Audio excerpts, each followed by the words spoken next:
Hi there, my name is Malan, and you are listening to Shapers, Makers, Builders, and Breakers.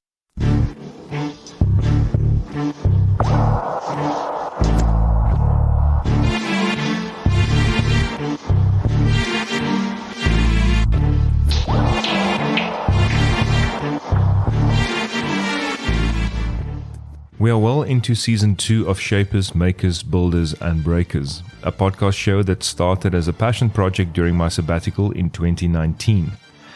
The guest that I've interviewed so far underlines the depth of leadership and vision that Africa has, and I am thrilled to showcase Africa's finest minds on this podcast. My recipe remains the same, telling the thought leadership stories that needs to be told by someone that is not a journalist. I approach this podcast as a simple peer-to-peer conversation with amazing people asking the questions that I would like to know. The reaction that I continue to get from the public through these conversations remains inspiring, and I thank Exeo Capital for allowing me to continue with this project as part of my day job. Should you have any interesting people that you believe should be featured on the show, please email me at realmalan@me.com. That's RIELMALAN@me.com. Please enjoy the conversations with me as I continue the journey with Shapers, Makers, Builders, and Breakers. Season 2 is brought to you by Exeo Capital. Exeo Capital is a leading private equity fund manager that through its 12-year history have focused on investing in African businesses with purpose and impact. Exeo covers the whole African continent with investment teams based in Cape Town, South Africa and Nairobi, Kenya, currently managing investments in 9 African countries. The core investment thesis revolves around partnering with exceptional businesses and their teams that have the ability to impact Africa in the decades to come. Exeo does this through providing growth capital to these businesses, but more than that, leveraging a partnership ethos with the companies they invest in. For more information, please have a look at their website, www.exeocapital.com. That is www.exeocapital.com.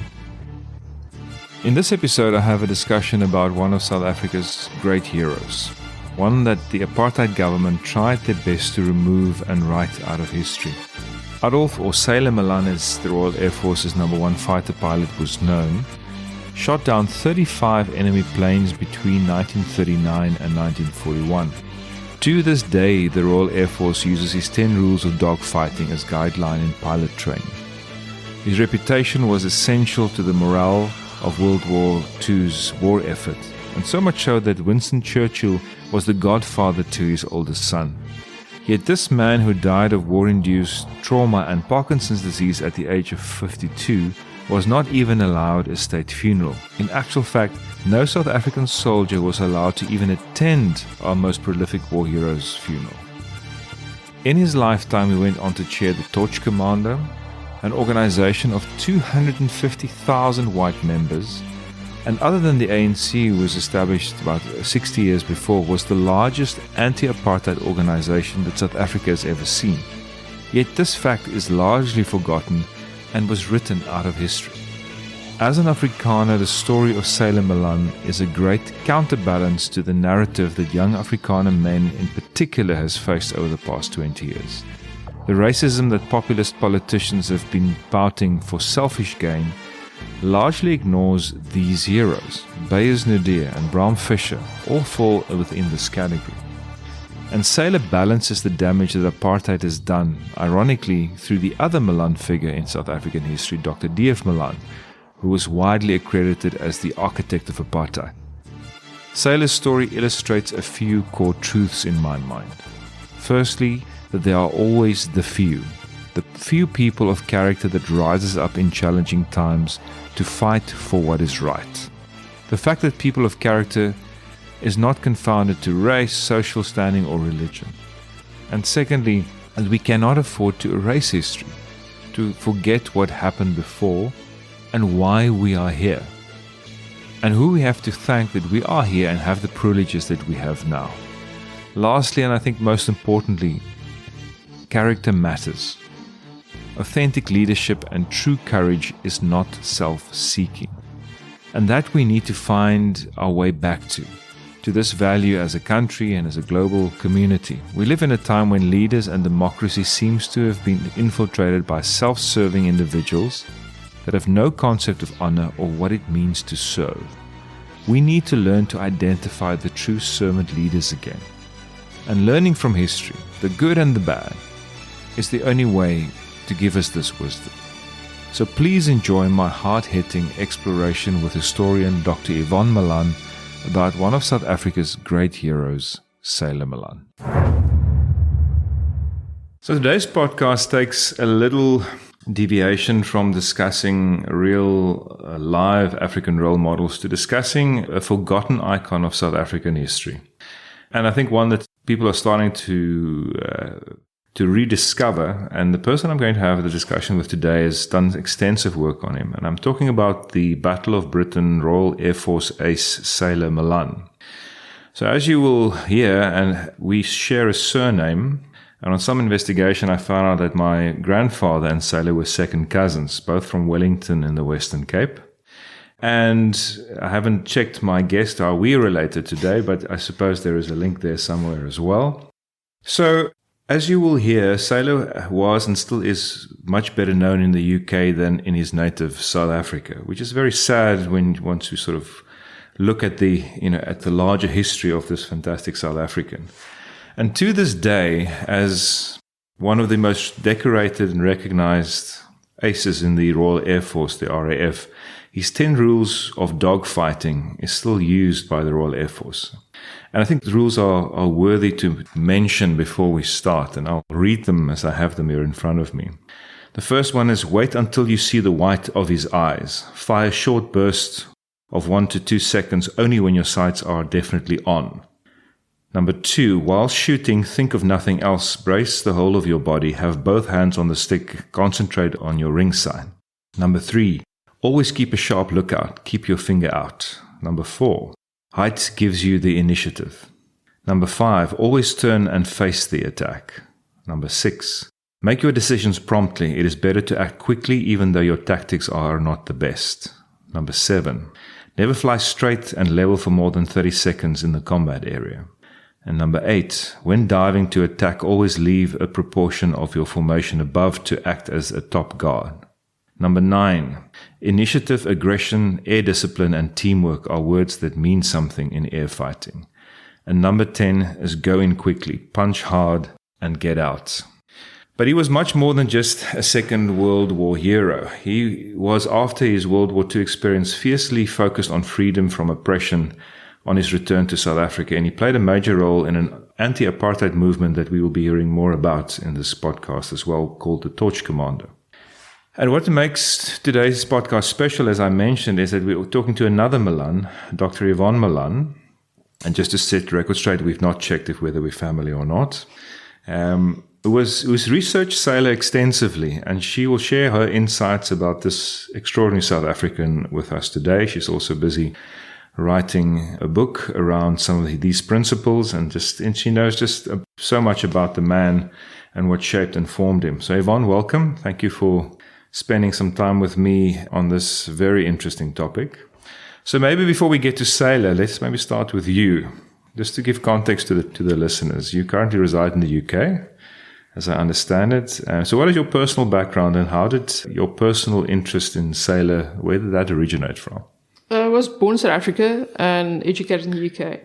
And I've always been always aware of Sailor, of being a member of the family, the larger family. And especially moving to the UK, if people see the Van Malan, they only register 2 Malans. One is David, who plays for England, and the other one is Sailor, especially the older generation. And I was fortunate to meet quite a few people, knew him, people in the ground crew or relatives in the ground crew.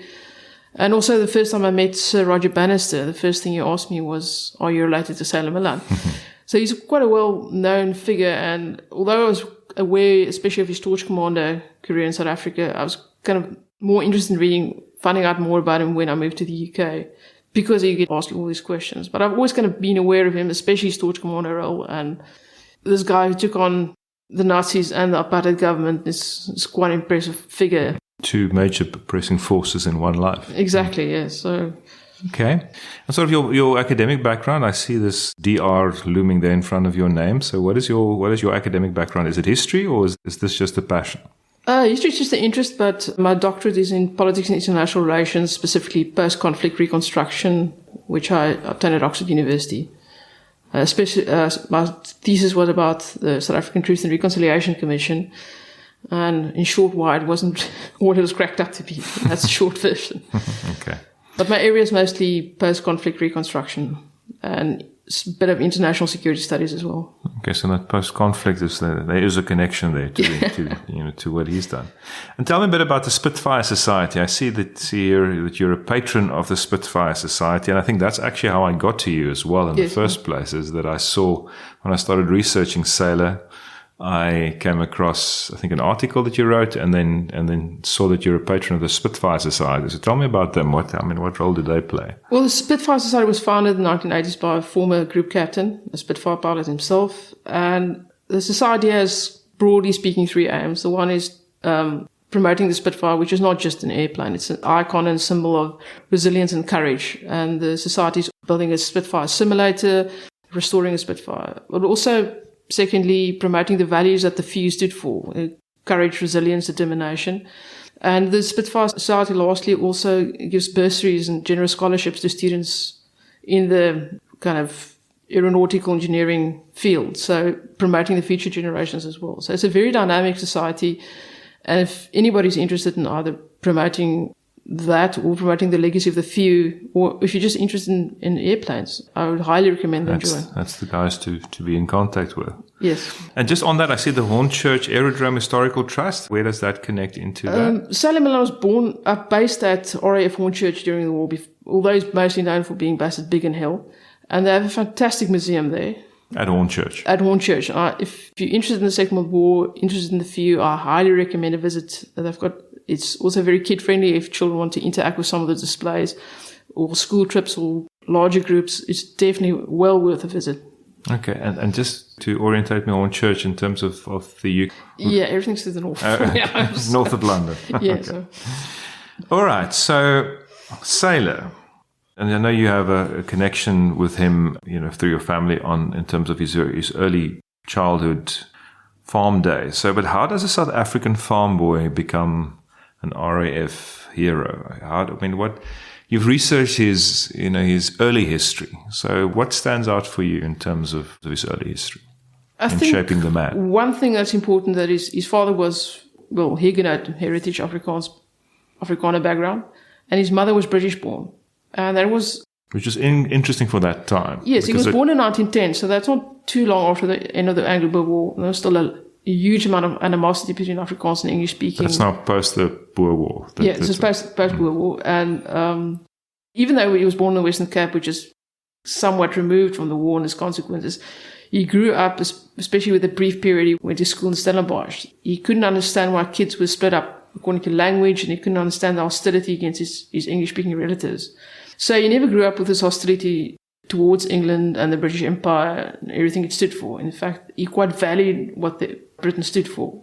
He said he stood for values of fairness and hard work and democracy. So and that was obviously injected, from his mother's side. Yeah, so that, I think, had he grown up in a completely Afrikaans-speaking background, maybe from the north of the country, where there was huge anti-English sentiment, maybe he would never have joined the war effort. So I think that was crucial. The second thing is when he's just past his 13th birthday in 1924, he gets bundled off to Simonstown to become a merchant marine cadet. When he was 13? Yeah, it was the beginning of 1924, so he would have been 13 and a bit. His birthday is in October. So I didn't realize that was possible at that stage. Yeah, he was technically too young, but they were trying to fill part of the foundation of the training ship was that they would be 50% Afrikaans and English, and he got slotted in on the Afrikaans speaking because they needed Afrikaans speaking recruits.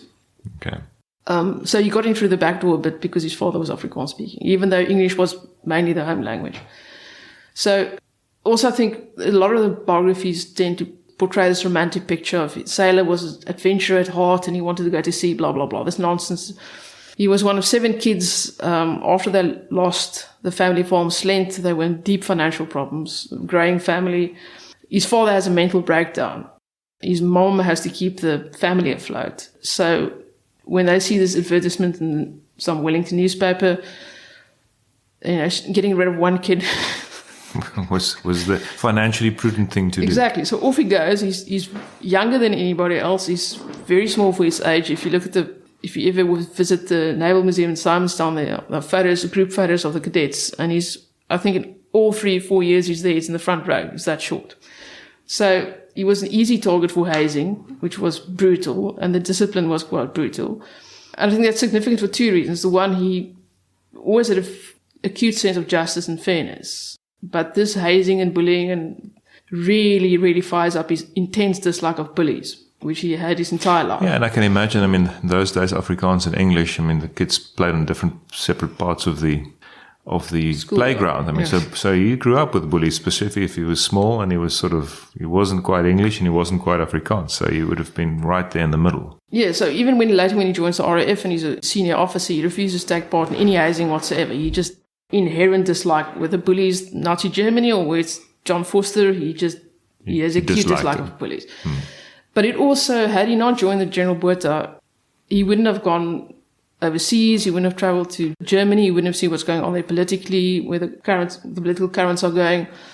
He wouldn't have exposed him to a wilder world. So there's a good chance if you say he was born a completely Afrikaans boy and the family kid slept on the farm, he becomes a farmer in Wellington and no one ever knows. He stays out of Malan. He doesn't become Sailor Malan. So interesting how that sort of points in how his early life laid the foundation for the characteristics that made him that excellent fighter. But in your article that you wrote about him, you mentioned specifically he's often portrayed as this cold-blooded killer. But I mean, if you look at the first rule in his dogfight, of his dogfight rules, where he says he wants to see the white of his opponent's eyes before he shoots them down. But yet you say that he was quite a soft-spoken introvert as a person. So yes, if you look at the Walker biography, which is the only biography that was written while Sailor was alive, so pretty much every biography since is a kind of a repetition of Walker. Walker spoke to people who knew him when he was still a merchant marine officer, and everybody remarked he was soft-spoken, he was very considerate of others. They say he wasn't a big reader, but he liked to stay aware of current affairs. He was a very observant person as well. So right from people in his squadron are more blunt. They say he was a very hard person to know and said very little, but people knew him better said something needed to be said, he did say it. And he didn't care with officers in the room. A man of few words. He was few words. When he spoke, people listened. He spoke up when it mattered. I think that goes partly back to being General Botha, being the youngest, being the underdog. And he was always an outsider in every context he was in. When he was at the General Botha, he was one of the youngest. He was Afrikaans speaking. When he joins the RAF, he's much older than the other recruits. He only got into the RAF because they changed the recruitment rules because they saw war was coming. So at the Second World War never happened, he would have been too old anyway to join. So he's old in that context. He's an outsider in that context as well. When he comes back to South Africa, he's Afrikaans speaking, he's a war veteran, even though the war was unpopular among Afrikaners. And he's white, he's Afrikaans speaking, and he's anti-apartheid. So in most contexts, he wasn't outsider. So he was always on the outside of the populist circle. Yeah, so but I think that's a positive in his life because he already had this acute sense of justice. And being the outsider, something I noted in this draft I'm writing, was a gift to him because he could see where the fault lines of injustice lay. It strengthened his sense of justice as an outsider. It could easily have turned him into a kind of cold-hearted person, and he did exactly the opposite. It made him more compassionate and more aware of who's being excluded. So I think that's one thing that people who knew him described him as soft, spoke up when it mattered. Unfortunately, the public image, because he was a war hero, he was good-looking, he was an ace, he was, pushed to the front of every propaganda. And if you look at, there's a clip on YouTube where he's reading some propaganda nonsense, which strengthened this image of So the only thing that the public face he had was this, the man in charge, the cold-hearted officer blasting Germans out of the sky.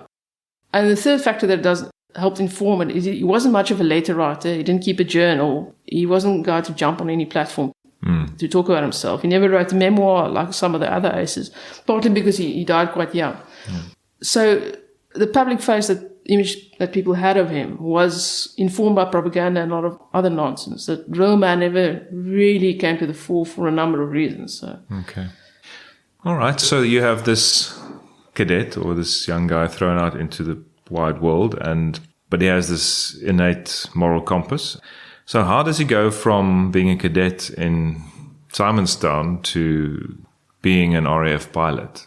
Okay, so after he finishes as a cadet, they actually keep him on for, I think, another 6 months because he was so young. And then he joins the Union Castle Line. And he travels, I think, mostly on American routes. But he also travels to Germany. And when he's in German ports, he starts picking up this Nazi thing isn't benign, and Europe is probably heading to war. So he joins the Royal Navy Reserve, and that's where his nickname actually came from. So he's then, at that time, he lived in the UK? Yes. So he relocated to the UK? He was based kind of New York and the UK, kind of... As a soldier? Or as an officer in the Merchant Marine. In the Merchant Marines. But on the side, he also joins the Royal Navy Reserve, partly for financial reasons, because this is just after the Depression and the Merchant Marine lines are cutting down a bit. So he joins the Navy, but he doesn't like what he calls the K system. He doesn't like the officers eat first, the officers live in fancy quarters. That doesn't appeal to him at all. He just goes against his sense of justice. And he told Walker, one of his heroes, kind of ironically, given what Lindbergh got up to in the Second World War, was Charles Lindbergh. So he was quite fascinated by aviation early on. And he hears about the RAF, and he hears it's about a much more equal system. They're much more easygoing. So he joins the RAF on a short service commission in 1935. He applies, he gets in, because they changed the age requirements. And initially, he's not actually a very good pilot. He struggles a bit. But when it comes to shooting, given his background on the farm and his naval background as a merchant marine, he turns out to be an excellent shot. And he's got brilliant eyesight and brilliant reflexes. So then he starts moving through the ranks. But some biographers exaggerate the fact that he was a natural brilliant pilot. He just kind of sat in a Spitfire and off he went, which is nonsense. He did struggle a bit. Okay. But what set him apart was his reflexes, his eyesight, and his incredible shot. So. And then the fact that he was so cool under fire. I mean, that was the other... Which I suppose is coming back to his childhood, is where he was sort of thrown into the big wide world as a cadet at 13, which it was either sink or swim. Yes, because while he's a cadet in Simonstown, his family kind of gives up on the Wellington situation. They move to the Eastern Cape. So when he's in his early teens, he's all by himself, surrounded by much bigger, older people, and he's kind of left to his own device, sink or swim. So he had to mature very, very quickly. So now you combine that with sort of the high pressure environment of being a pilot and having to keep a cool head when you're in a fighter situation. So that's what culminated into that. Yes, and he also notes to Walker that his years at sea kind of gave him fatalism, that he learned not to worry about just compartmentalize some things, just focus on the job. Death wasn't something that fazed him. Yes, I mean, he does say there were times he was deathly afraid, but there was a job to do and he had to focus on that. So, and he was very acutely aware that if they failed during the Battle of Britain, what the consequences would be. So, because I mean, if you look at his military or his pilot track record, so he had 27 direct combat victories, which direct kills or direct shoot downs, and 7 shared combat victories, which was, I suppose, in dogfights with some of his squadron.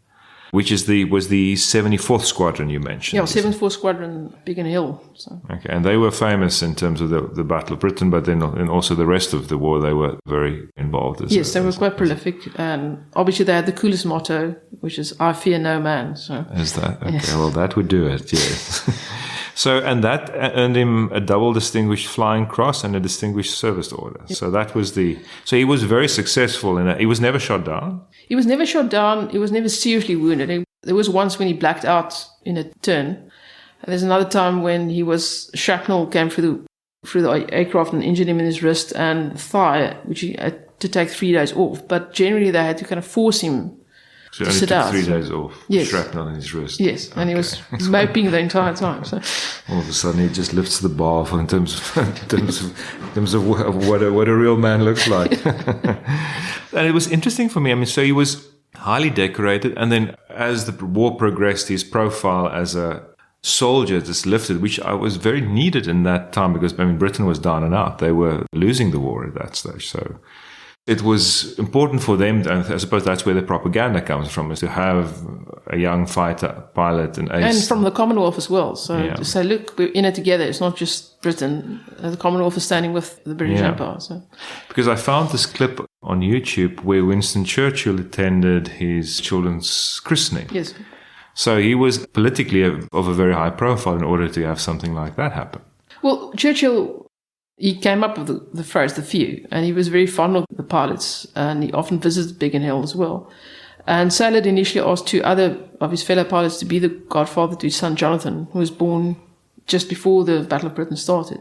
And they were both shot down. So when Churchill came to Biggin Hill, he said to Walker, "This is the scariest thing I've ever done." He said to Churchill, "Would you be my son's godfather?" And Churchill said yes. And I think his Jonathan's full name was Jonathan Winston Fraser Malan. So they kept Winston. And so Churchill was his son's godfather. Yes, and when Saylor passed away in 1963, Churchill was quite elderly and ill at that stage himself. He actually wrote to Jonathan a short letter of condolence. So in all those years, he never forgot Saylor. So a big impact on yes, on him and then also on the British psyche. So then the war comes to an end, and then the man comes back. He's married to an English girl. Yes, Linda Fraser. Linda Fraser.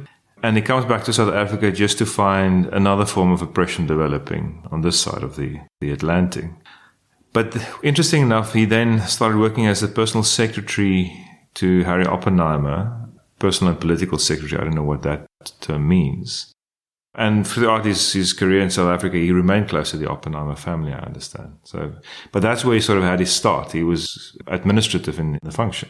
Yes, he met Harry Oppenheimer shortly after the war ended because he was sent to Staff Training College. The RAF was quite keen to keep him. So in 1946, he decided I want to stay in the RAF. Partly because Walker more than just hints at it. He kind of says in so many words that he did suffer from post-traumatic stress because he was a commanding officer. He had 4 years of incredible stress behind him. He lost 2 brothers during the war. Because, I mean, how many dogfights do you need to be to kill, to shoot down 27? Well, he was from September 39 to August 41. He was in he flew over 200 dogfights.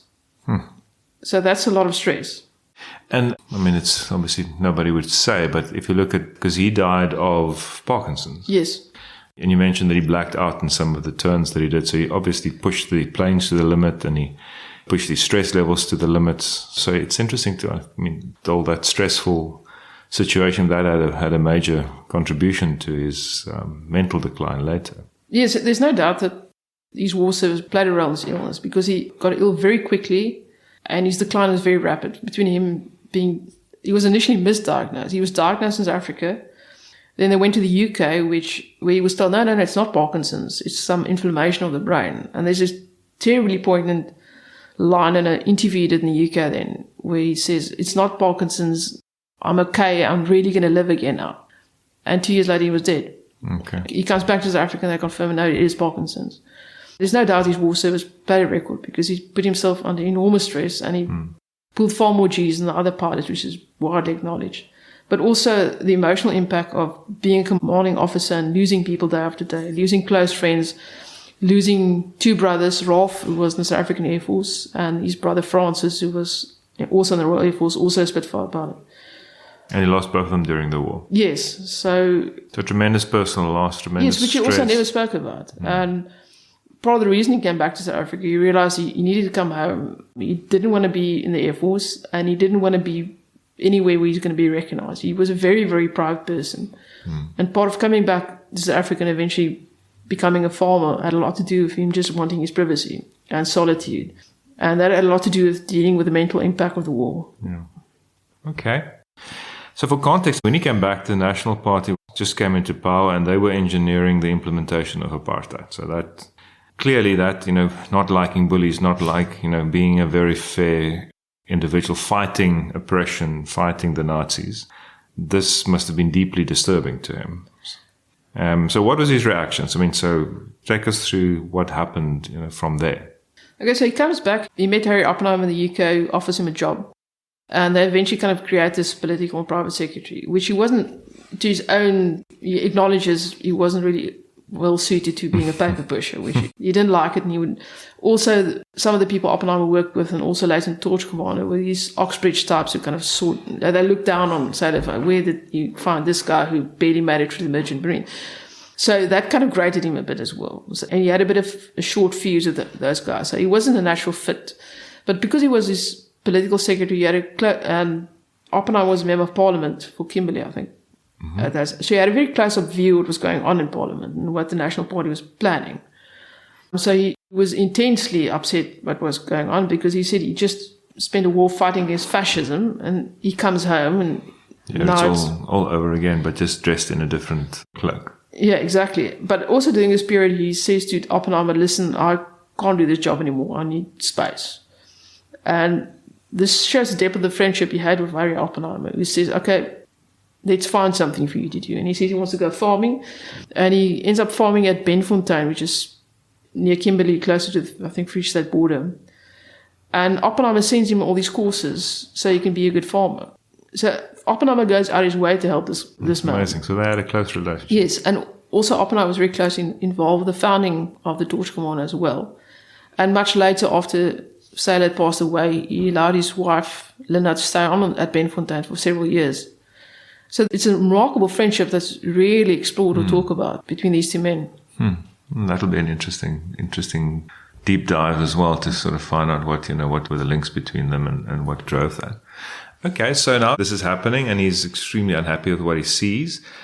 So the Torch Commando, give us a bit of background about that, because that, like all good anti-apartheid stories, it was wiped under the rug by the government of the time and not written into the history books. As they say, history is written by the victors.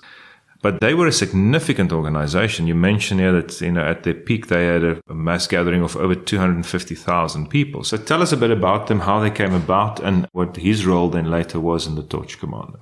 Okay, so during the war, there was an organization called the Springbok Legion, which was, a bit crudely, they were like a workers' union, agitating for better pay, better conditions, and also when they were demobilized, that soldiers wouldn't just be dumped, that there would begin job offers, there would be housing and things. So they go back to the war. But because many of the prominent members of the Springbok Legion were communists, they start to unravel because a lot of the soldiers don't quite trust them and they don't like the communism ideas. So this was the combination of war veterans, English Afrikaans. Yeah, Joe Slover, for example, was a member. Okay, so he was a member. And he was an obvious communist. Yeah, and there were some of the others who later joined them, can't see where. But they start to unravel, but they find common ground with other war veterans. For example, Victor Clapman, whose father was the founder of the Comrades Marathon. Okay. Who they say, we just fought against fascism, we come home and we have fascism home. But they don't quite like the communists. So they kind of found this new organization called the War Veterans Action Committee or something, when they end up being the Torch Commando. But they need a strong president, someone who's going to be, will get past the communism, non-communism, who will be universally respected. So they approached Saylor and asked him to become the president. At this stage, he's farming in Kimberley. And if he had turned them down, I don't think anybody would begrudge him that, because he just fought a war. He was still recovering from that, and he would recover his entire life, really. But if he had turned them down, I don't think anybody would have held against him. Also, he's an intensely private person who never talks about the war. His own children didn't really know what he did in the war. But he realizes his status descends beyond the country of his birth, and he can mobilize people. So he realizes the potential power that he has as a warrior, as a highly recognized person. And I would imagine, as those things were in those days, that war veterans were idolized by the younger men, younger people. So he must have had a huge potential following. He's Afrikaans speaking, so he appeals to the Afrikaner youth, which scares the National Party government. Because that's exactly their catchment area, isn't it? Exactly. And the other thing is they can't accuse him of being a communist. They can't turn around that they could say to some of the other members of the Springbok Legion that were in the Torch Commando, or other people who had political aspirations or in the Torch Commando. They couldn't say, oh, but you're just a politician or you're a communist, whatever. He transcends all of that. He's this global icon. He's got a name recognition, and he's Afrikaans speaking. And he scares the living hell out of the National Party. And he writes his own speeches. I know there's some biographers say, no, he was just a figurehead. He was much more than that. He wrote his own speeches. He travels across the country, even to neighboring Namibia, to mobilize people against the government. So this really was sort of the first anti-apartheid. I mean, obviously the ANC that was established at the turn of the century, but this was the first real major anti-apartheid organization that was... And the largest mobilization of white South Africans. Okay, they were mostly white people, but there were men and women, and there were war veterans. Yeah. And they were outspoken. And one of the reasons they were affiliated with kind of close to the United Party, partly because of Oppenheimer, but one of the reasons they split, and one of the reasons that led indirectly to their demise, is they wanted action. Even some of them talk about an armed struggle at one point. But they want dramatic action. This is why they have this convoy that travels down from the north all the way to Cape Town. And they have in May 51, I think, they have one of the largest ever gatherings against apartheid up to that point. and the largest gathering of white South Africans against apartheid at any point in South Africa. And this is obviously all. Yes, this is forgotten. All, this is all forgotten. Yes. And I think hopefully, now that Cape Town has a new mayor and everything, I think it's time Cape Town, because they had it on the Grand Parade where Parliament is at the moment. So that's where they had the There gathering. should be a plaque saying this was the place where one of the largest anti-apartheid rallies took place. And this was in 1952, 51, 52, which is unheard of at that point. So, Okay. So he's then asked to become the president of this group, and he leverages his position. And how does this unfold now? Because the National Party was obviously then, was victorious, but he's now a major thorn in their side at this time. well, two things. Obviously, the usual thing, and nice bears being nice bears, they go bananas and they call him a flying poodle, and they thinly veiled anti-Semitism. Okay, He's a stooge of the Oppenheimers. Okay. So they use the propaganda machine. Yes, he that was they a had Hanskaki, he's a traitor to his own people, and they really go at him like they did years later with Bram Fischer and they did with Beyers Naudé. You're a traitor. At the same time, the National Party realised the only way to limit the torch commando is to ban civil servants and military service members from joining. Oh, that's interesting. And which was the major employer at that stage. And that means anybody who worked for the railways, anybody... Or you're a judge, or you work for railways. ESCOM, or anyone. That was just... Okay. ESCOM? They were there. They were around then already. So this is the beginning of the end of the torch commando. This is, from the National Party government, this is a very good strategic move in ending the torch commando, because they realise those people have to choose between their jobs. So that's the first where they start to unravel. The second thing is there were different branches in different provinces. And the Cape branch and the Natal branch had nothing in common. The Natal branch wanted the federal state, and they all pulled in different directions. They never really had a unified... They did bring out a little booklet that's actually in the Bodleian Library docs, a little booklet on the torch commando, the threat to the Constitution. The things are actually quite relevant today still, which was written by Michael Corbett, who later became a senior judge. Okay. So they had a kind of a manifest, broadly speaking, but they didn't have an extensive political agenda. They also, because they were very wary of the Communist Party, they didn't want to engage with other extra parliamentary groups. So they never really spoke to the ANC, which wasn't banned at that stage yet.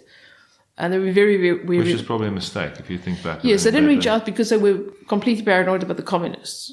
A lot of the leaders were, no, we're not going anywhere near there. So there were already communist elements in the ANC at that Yes. stage. So it's like Joe Slovo and because the reason people like Joe Slovo joined the Communist Party is because the ANC didn't allow white members at that stage. It was only much later that whites could join the ANC. Okay. That's why people like Bram Fischer, etc., why they joined the Communist Party. Okay, I didn't know that. That's an interesting fact. Okay. So they don't reach out. They don't really have a political agenda.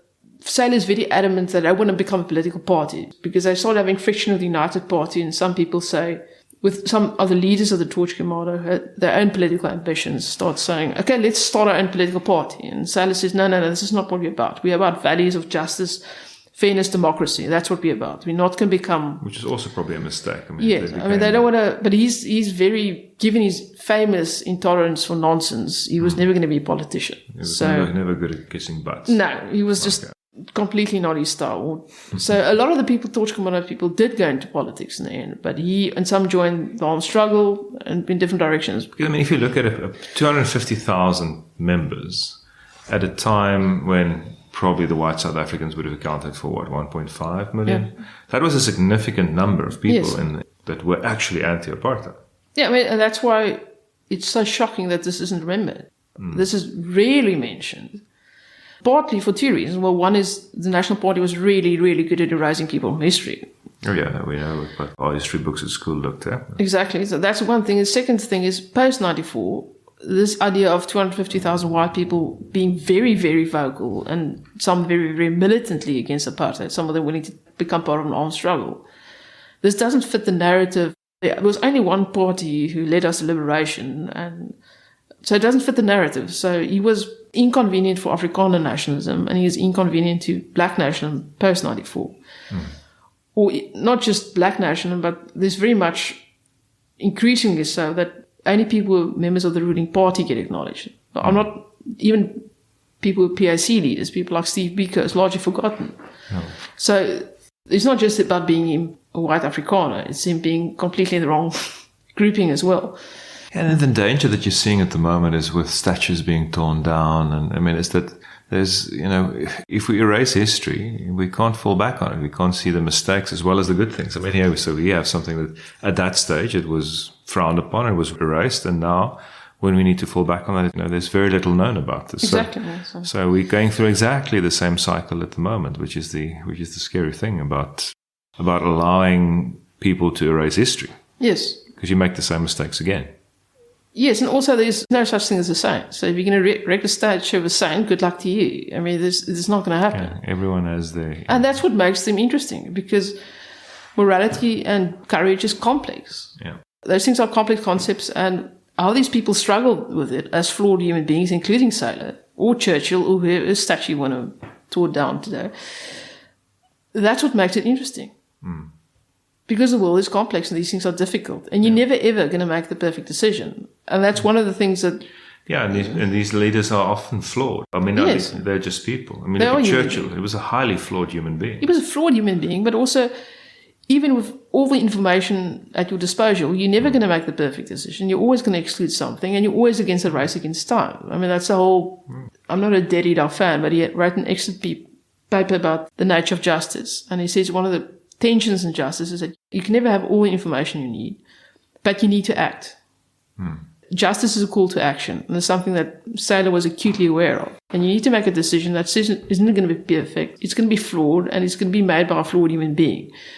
And that's what makes it complex and interesting. And that's why you should look up to these people. Or, look to history. I think what you're saying there is people are flawed by default. We're all flawed human beings, but that moral compass that he's had, and you think of all the great leaders, Churchill, Mandela, they were flawed human beings. I mean, Nelson Mandela was also a flawed human being, but they had this innate sense of what was right and what was wrong, and they followed their convictions in that.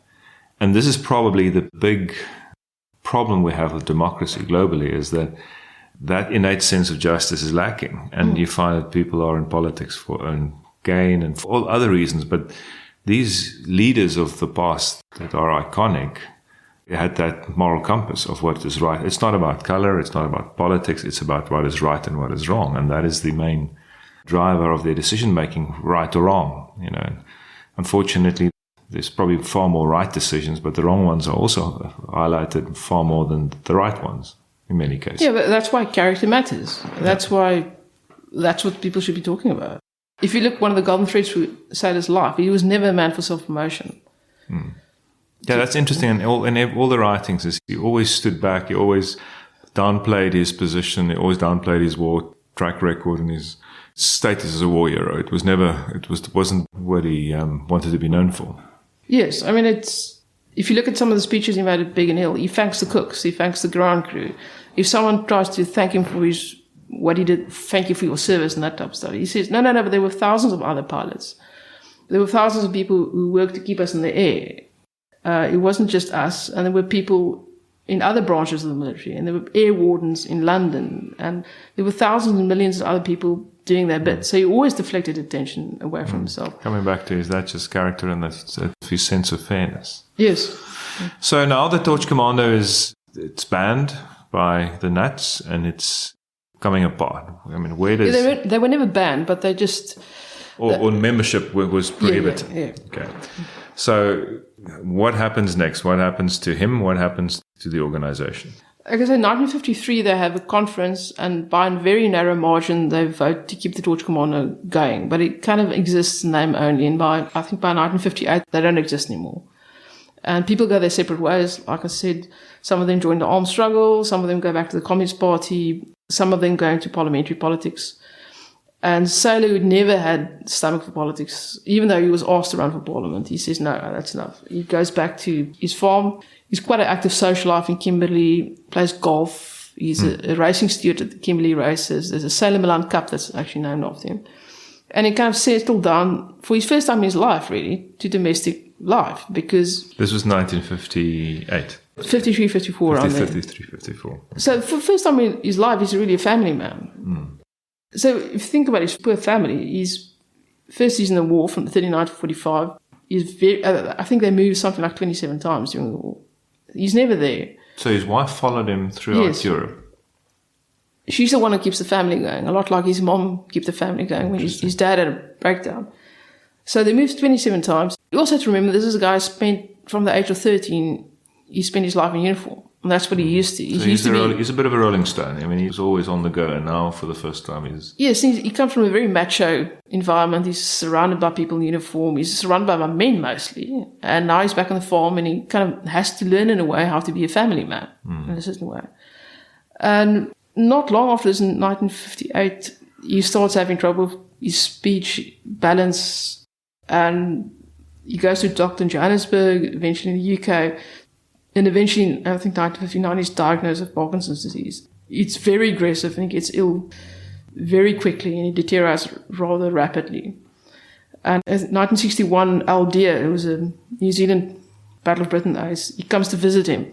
I think New Zealand might have been playing rugby in South Africa or something.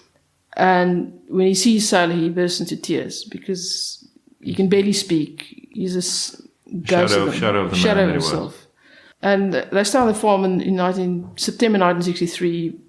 16th of September, he's suffering from pneumonia, and his doctor says he better get into hospital. And he's taken to hospital in Kimberley. And the morning of 17th September 1963, passes away. With his family at his side. So. And he was just 52 years old. So just 52. Yeah. So the interesting thing, just coming back to his sort of settling down, and I've picked up through some of the writings and some of the reports. I mean, he had a strained relationship with his son, Jonathan. And I would imagine it's the post-traumatic stress, and it's because he was never, I mean, he spoke about his father, but not a lot. I mean, he also sort of shunned away from the public eye in terms of speaking about him. Yeah. Which is understandable, because I think it's commendable that he didn't try to cash in his father's war status ever. I mean, there's people who knew him and who had no idea who his father was. And also, to a large extent, he didn't really know him to a large extent, because when he was a boy growing up, he was off fighting the war. He came back to South Africa. He was off working for Oppenheimer, and then he's off for the Torch Commander. So he spends very little time with his family. Not that he didn't love them and care for them deeply, but he was a man of the people more than, and of service more than. Yes, he wasn't really. He wasn't spending. I mean, he spoiled a wife. I mean, she had him for very few years that he was actually at home. So, and also when he passes away, she only passed away in 1997. So she outlived him by a considerable period of time. Wow, that's almost a lifetime. Yes. So. And then the last slap in his face is he's not given a military or a formal state funeral. Yes, they did ask for it. I think Oppenheimer himself, I'm not completely sure about that point, but it's possible. But they did request it. And the state says not only are you not getting a military funeral, if anybody attends in uniform, they're in big trouble. We ban anybody from attending in uniform. Unbelievable. So in defiance of that, the United States Air Force sent an officer, the Royal Air Force sent an officer in full uniform, and the Royal Rhodesian Air Force sent so he's recognized by everyone except his own country. And they acted as pallbearers. Harry Oppenheimer was another pallbearer. And another interesting thing, the Moth Society. That flag covered his casket. His family refused to have a South African flag covering his casket. And as the funeral procession made its way to the cemetery, there was a German veteran. I'm not sure if it was Luftwaffe, but he didn't feel comfortable enough to attend the service, but he stood outside, and when they came past, he saluted them. So even his enemy during the war, and he wasn't like some of the other aces who eventually made friends with German aces. He didn't warm up to the Germans at all. He wasn't one of those guys, they were all valiant pilots and they were all fighting for the cause. He never warmed up to them. So despite all of that, this German officer or veteran saluted him as he came past. That is such an interesting part of the history that I think it's so important to have a record of that. And you mentioned now there's been various books written about him, but the original one captures, the essence of the man and of his history. There were a number of others that's written, one quite recently, but you said that they were also just sort of copies of the original. Yeah, I think Walker had two things going from one, Sailor was still alive, so you could actually interview speak to him, and you could speak to. So the book doesn't say that much about the Torch Commander, but there isn't that much about the Torch Commander. Period. The other thing is, for whatever reason, Sailor was willing to talk to Walker. I mean, he wasn't the first person to try and talk to him. But was he a military vet as well? I'm not sure, but he was kind of a journalist/writer. But something in him appealed to Sailor, because very tellingly, Sailor was not only spoke to him, but spoke quite openly to him, as much as Sailor would open up to anybody. So that's the one thing about the biographies. The second thing is, I don't blame some of the biographies. Kaplan and Franks both wrote biographies that are easily obtainable. Walker, not so much. They both lean very heavily on Walker, but they both make a conscious decision not to talk about the Torch Commander, which I think is quite a wise decision, because everybody subsequently had tried to write about the Torch Commander and made an absolute dog's breakfast of it. Firstly, because I think... Not a lot is known. Not a lot is known, but secondly, none of the other biographers actually understand South African history. As in, really understand it. Beyond learning a few slogans and then parroting it back.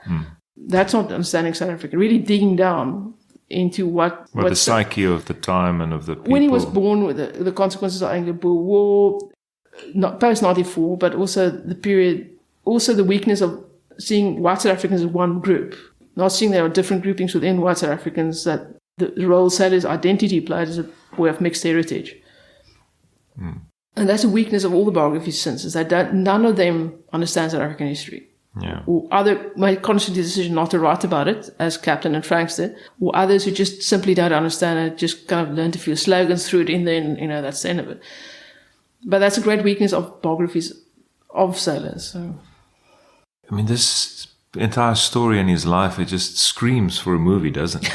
Yes, it does. I mean, you have a conflicted person, you have a complicated, conflicted person who's thrown into war because of his conflicted past. He has this, I think you phrase it as the stoic calmness about him, which makes him an ace fighter pilot. He shoots down 35 planes.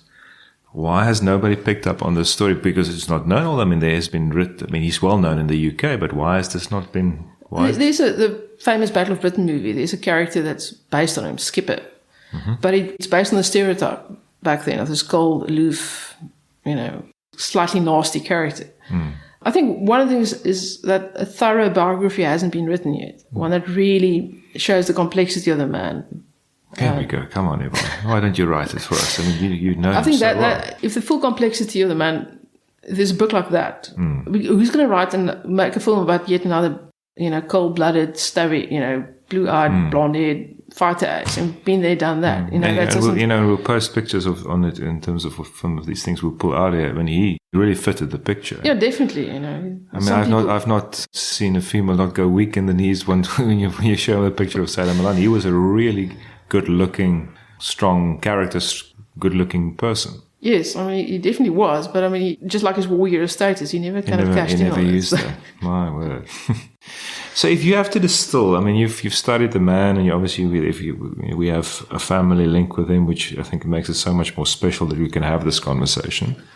But if you have to distill the essence of the man and sort of the lessons, and you're involved with what South Africa has gone through in the 50, 60 years that followed that, to the point where you did your studies and your PhD on the Truth and Reconciliation Committees. I mean, if you have to extract, a timeless lesson from his life and from his philosophy, what would you say that would be? I think, I won't go into all of them, but I think a few is, one that's kind of relevant to his life is the motto of the Royal Air Force, which is through struggle to the stars. Through adversity to the stars. Through adversity to the stars. Yeah. So if you look at his early life and everything he went through and the war, that he came through a lot of adversity in his young life. And it was always kind of a teachable moment to him. None of those things turned him into a cold-hearted person. It always informed his sense of justice. Whenever he was faced with adversity or hardship, what he took from it is, what can I do for others? Secondly, I would say the idea of the few. I did mention that article that I think you read, is that you look from a moral point of view, it's always the few who stand up for what's right. It's never the many, it's never the masses. If you look at the most extreme example during the Second World War, the people who, when there was absolutely nothing to be gained from it, hid Jews during the Holocaust. It's a minute population a minute percentage of the population will actually go that far, whose moral compass always points true north. Now, that's a very extreme example. But it's always the few. It's always the Rosa Parkses of the world. Those one or two people who stand up and say, no, not in my name, or this needs to change. It's always the few. And that sense, he was always one of the few. He was the few in the Battle of Britain, and he was one of the few in a moral sense. And though most of us will never live up to that kind of moral code. He's kind of, I fear no man is kind of is part of that. He admits freely to Walker that he was terrified at times and he was upset and he mourned his friends. But I fear no man is kind of a horizon concept that pushes you to do better. And that's very much part of his life. That he knew he was fighting overwhelming odds in the Battle of Britain. And he took part not only in the Battle of Britain, but the Battle of Dunkirk, D-Day. So all the decisive battles in Europe, he was part of. And even though the odds were overwhelming, he kept going. And even though he knew he was probably not going to defeat the National Party government, he still spoke out. And what's often neglected is even after the Torch Commander disbanded, and even though he was terminally ill, he still spoke out. If somebody contacted him, he still spoke out against apartheid until his dying day, even though he could barely speak anymore. So that's the I fear no man part of it. That it's a horizon concept. You're never quite going to get there. And it wasn't about what other people thought. It was wrong, and he spoke out about it. Yeah, and the other thing is, and that's true of many of the Battle of Britain pilots, and also to a large extent the unknown people who took part in Torch Commander, is they didn't do it for prestige. They didn't do it for personal glory. In fact, Battle of Britain pilots, their life expectancy was measured in weeks. So there was no expectation of, of having to make it and getting the glory. Exactly. At the end. And that was a simple thing that drove many of them, is that so others may live. And that's also what drove him during standing up to apartheid, is the idea so others may live freely and live justly. And that's what drove a substantial part of his life. What I love about, it's a fascinating history and it's a fascinating angle. It highlights a fascinating angle in history. And what I love about his life and his legacy is that he gives, specifically now, which is also actually quite ironic, young Afrikaners a role model of what moral courage looked like then. Because I think, to a large degree, specifically young white men at the moment are really battle bruised and almost, because the epitome of the D of Malan, the apartheid Afrikaner Malan, and that legacy is highlighted so much by, the media, society, current society, is that these strong Afrikaner men, of which he was a major one, the 250,000 that was in the Torch Commander, that's not highlighted enough. So there are icons to look up to as a young Afrikaner man to say, we weren't all apartheid. You can align your moral compass to someone else. Yeah, there were others, and there were others that stuck to their morals, even though it cost them so much. I think that's a fantastic additional angle that, highlighting his life brings to the table. And also I think for African society, because, white society wasn't all about apartheid. Yeah. Yeah, I think you have people like Beyers and you have received some recognition. Someone like Bram Fischer is even though not really. Sachs. Yeah, he's not Afrikaans, but the thing is, Sailor and people like him from a different generation and a largely forgotten generation. And I also think we need to acknowledge in South African society that South Africans of all colours and all backgrounds fought against fascism during the Second World War. And that's right not is right and wrong is wrong. Yeah. There's a lot of people, regardless of race or background, who fought in the Second World War. And unfortunately, it's one of the things I love about the UK is that people take Remembrance Day seriously. It's a huge thing. You have to acknowledge the sacrifice of people whose courage made the future possible. We wouldn't be sitting here if they hadn't had the courage to fight for what is important. I was at the Tomb of the Unknown Soldier last week, so exactly the same principle, that. And it's interesting. We're moving into times now with the Ukraine war, with fascism and imperialism sort of raising its ugly head again, where thinking about these things are important again, and taking a stance and taking a view on what is right and what is wrong, and not doing it for personal gain or personal glory. That is very much back on the And unfortunately, we live in an era of Instagram and Facebook where everything is for personal glory and superficial nonsense. And people confuse celebrity and character, and they couldn't possibly be more different. Yeah. And we need to start talking about why character matters. Yeah. And the current environment, this was my overwhelming sense when I was in Europe last week, was that they're very nervous. It's the concept of war. We started thinking that war is something, it's a primitive thing of the past. We're never going to go there again. And before we know it, we are literally facing it again. And if one or two things go wrong, we're back into exactly the same position. But also Europe, they acutely aware of the consequences of war. Within living memory, the Second World War, barely living memory, but they're acutely There are people, the grandchildren and great-grandchildren of people who fought, or they know the devastation of war. And that's going back to Sailor, that's one of the reasons he was very, very ambiguous about armed struggle in South Africa. Because firstly, he said, you have no idea what the consequence of war are. And this, speaking as a man who lost 2 brothers. And secondly, he said, if you unleash this on South Africa, you're not going to put that genie back in the bottle. And he wasn't wrong. And thirdly, he said, if you start an armed struggle, it will give the apartheid government every excuse in the book to do whatever they want. And 3 days before he passed away, the first person died in detention in South Africa. So he wasn't wrong. And one should also note that many of the big events happened shortly before, the Sharpeville happened shortly before he passed away.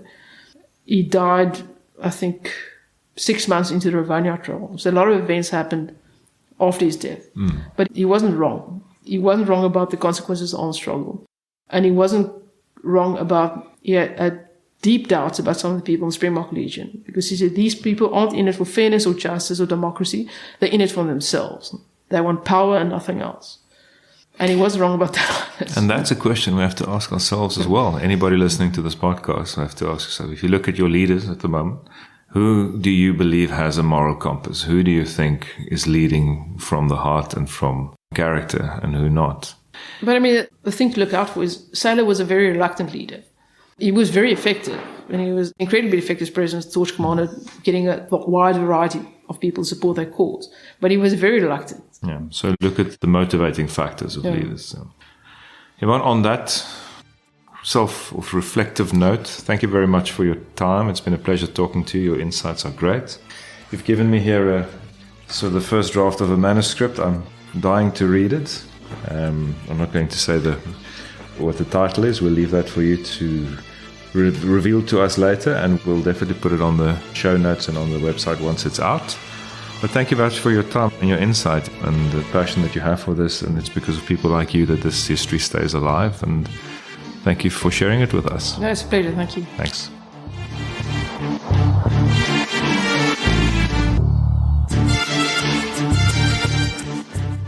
Season 2 is brought to you by Exeo Capital. Exeo Capital is a leading private equity fund manager that through its 12-year history have focused on investing in African businesses with purpose and impact. For more information, please have a look at their website, www.exeocapital.com.